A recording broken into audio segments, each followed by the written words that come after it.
I'm excited for you to join me for the tip series. Today we're going to talk about chromatic aberration.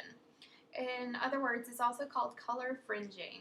If you've never heard of it, or maybe you've heard of it and you had no idea what it is or what it had to do with your pictures or anything at all, this is what the tips is all about. Just like little tiny tips to teach you a little something before the weekend. And it's always great to just keep learning. No matter how long you've been in the industry, it's always great to learn something new. Everything is always changing, and that's why we're here. So today we're going to talk about chromatic aberration.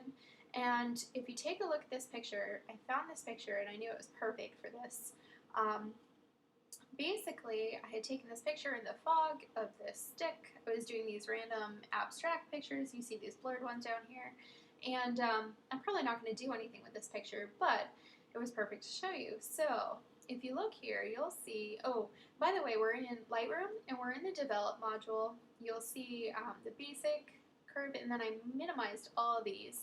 And then we're going to be working in lens corrections. So what you'll see in this picture is you see this little bit of purple. And then right here, you see all this little bit of green. So we don't want that, especially if I were to use this picture and I wanted to print it, that wouldn't be very good. It wouldn't look very professional. It's not clean, it's not fine art, and it's something that we definitely don't want, so we want to get rid of it. Lightroom makes it really easy to do. So if you see here, it's purple here and then green right here. So it's called color fringing, and we're going to zoom in so that you can see a little bit more what I'm talking about. So we have some pretty purple branches and pretty green ones, and we don't want that. So we're going to go right here to lens corrections, and we're going to go right here. You can click remove chromatic aberration, and it doesn't really do anything. It really didn't help in this picture because it's so drastic. So we're going to go over to color, and you can leave that checked.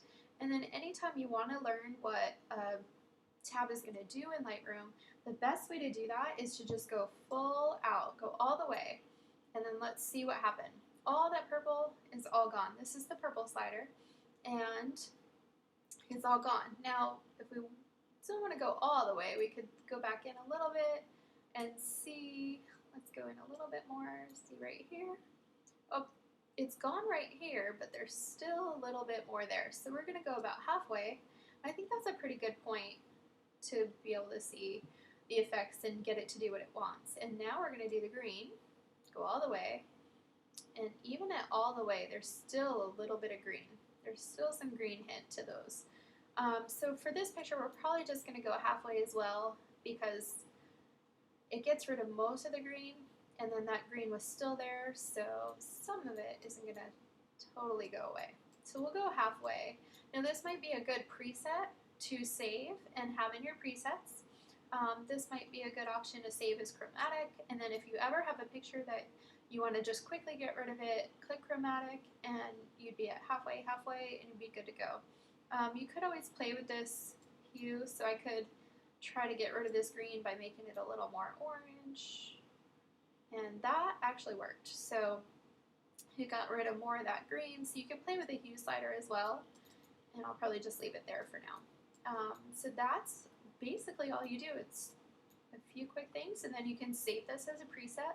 Whenever you find that you would be doing something repeatedly, it's always good to save as a preset. So if you want to see the changes before and after, just click this little before and after button. Now you'll see that it's all color, and then so much better. Now, why would you want to do this if you're not a fine art photographer, you're not doing anything for galleries or printing? You'll notice if you take a look at any picture that you've done of trees with any of your couples, if you're a wedding photographer or portraits, and take a look at the trees and the tree branches, zoom in on them close, and I bet you're probably going to see some of this chromatic aberration. So if you were going to print this for the couple, say gift them a canvas print, if you just go in and do this extra little step, it's going to make your picture look just that much better. And also, the one thing you want to do is you always want to zoom out and see what this coloring is doing to the other colors in your picture, because if you have a tree, most likely you're going to have the grass. So you want to make sure that this green, especially if you change the coloring, you want to make sure this green isn't going to affect the color of your grass. And it shouldn't. because Lightroom's programmed to know what is grass and what's chromatic aberration, but you always just want to double check and make sure, especially if you're doing anything drastic in here. So it's a great little step, just going above and beyond to make your pictures look that much sharper and that much nicer. Now this looks a whole lot better than it did with green and purple branches. So I hope you enjoyed this tip, and I hope you have a fabulous weekend. Thanks for joining in, and have a great day.